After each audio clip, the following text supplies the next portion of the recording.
ఉమ్మడి ఆంధ్రప్రదేశ్ నుంచి తెలంగాణ రాష్ట్రం విడిపోయిన తర్వాత తెలుగు మాట్లాడే ప్రజలు రెండు రాష్ట్రాలకు ఏర్పడినారు.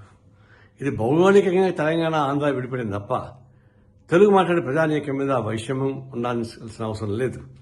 ఒకప్పుడు సెంటిమెంట్ మీద పనిచేసింది. ఆ సెంటిమెంట్ యాంటీ ఆంధ్రాగా వాడుకోవడానికి ప్రయత్నించారు. తద్వారా వచ్చినటువంటి ఫలితం రాష్ట్రం విడిపోయినా కూడా అది మొదటి నుంచి రాజకీయంగా అది విడిపోవాలని కోరిక ఒకటి ఉంది. దాంట్లో వచ్చింది.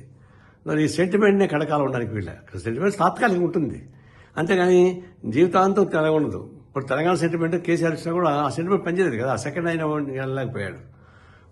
జగన్మోహన్ రెడ్డి కూడా వాళ్ళ నాన్న సెంటిమెంట్ వచ్చినా ఆయన నెక్స్ట్ ఆయన వెళ్ళలేకపోయాడు కదా. అలా సెంటిమెంట్స్ తాత్కాలికం తప్ప అది శాశ్వత రాజకీయ పరిష్కారం కాదు.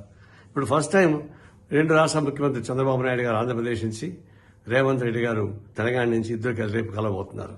ఇది ఒక శుభదినం.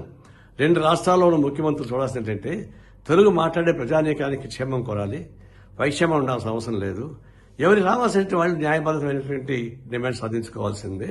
అదేవిధంగా కేంద్ర ప్రభుత్వం ఈ రెండు రాష్ట్రాలు వాళ్ళు కలిసి గట్టిగా ఆందోళన తప్ప ఈ విభజన చట్టాలు ఉన్నటువంటివి అమలు కావు. అలాంటప్పుడు ఇద్దరూ కలిసి అన్యాయంగా మాట్లాడుకోవడం, ఎవరి హక్కులను వాళ్ళు కాపాడుకుంటాం, ఎవరి రైట్స్ వాళ్ళు కాపాడుకోవచ్చు, తప్పేం లేదు. అదే సందర్భంలో పట్టుడిపులతోటి పరిష్కారం చేసుకుంటే మంచిది. ఇది ఒక విధంగా ఇప్పుడు పోలవరం సమస్య ఉంది, నిజమే. భద్రాచలం మునికి మాకు దారి కావాలని వాళ్ళు అంటున్నారు. పోలవరం కట్టాలంటే ఆంధ్రప్రదేశ్ ప్రాంతం కావాలంటున్నారు. ఇవి కూడా చర్చించుకోవచ్చు. ఇవన్నీ చర్చించుకోవడం ద్వారా సామరస్యంగా నీటి సమస్య పెట్టే. కానీ గతంలో ఉమ్మడి రాష్ట్రం ఉన్నప్పుడు కూడా ఈ నీటి సమస్య ఉండేది, అయితే అంతర్గతంగా ఉండేది. ఇప్పుడు బహిరంగ వచ్చేసింది. ఈ సమస్య పరిష్కారం చేసుకోవాల్సింది.